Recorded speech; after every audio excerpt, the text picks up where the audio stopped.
તો નમસ્કાર દર્શક મિત્રો, દેશ અને દુનિયાના તાજા અને મહત્વના સમાચાર એટલે કે ટ્રેન્ડિંગ ગુજરાત યુટ્યુબ ચેનલમાં આપ સર્વે સાથીઓનું હાર્દિક સ્વાગત છે।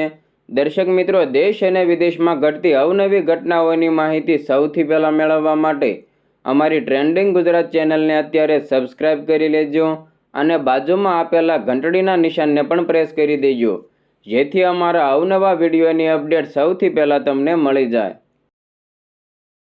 દર્શક મિત્રો, આપ સૌ સારી રીતે જાણો છો કે ભારતની અનેક જગ્યાઓ પર અવારનવાર બોમ્બથી ઉડાવી દેવાની ધમકીઓ મળતી હોય છે। ત્યારે ફરી એકવાર કેરળના મુખ્યમંત્રીના નિવાસસ્થાનને બોમ્બથી ઉડાવી દેવાની ધમકી મળ્યાના સમાચાર મળ્યા છે। તમને જણાવી દઈએ કે રવિવારના રોજ કેરળના મુખ્યમંત્રી એવા પિનરાઈ વિજયનના સરકારી નિવાસસ્થાનને બોમ્બથી ઉડાવી દેવાની ધમકી મળી। આ ધમકી પોલીસ સ્ટેશન નજીક ઈમેલ દ્વારા મળી હતી, જેના પછી પોલીસ વિભાગમાં ખળભળાટ મચી ગયો। તાત્કાલિક ડોગ સ્ક્વોડ અને બોમ્બ સ્ક્વોડની મદદથી મુખ્યમંત્રી નિવાસસ્થાનની સઘન તપાસ કરવામાં આવી હતી।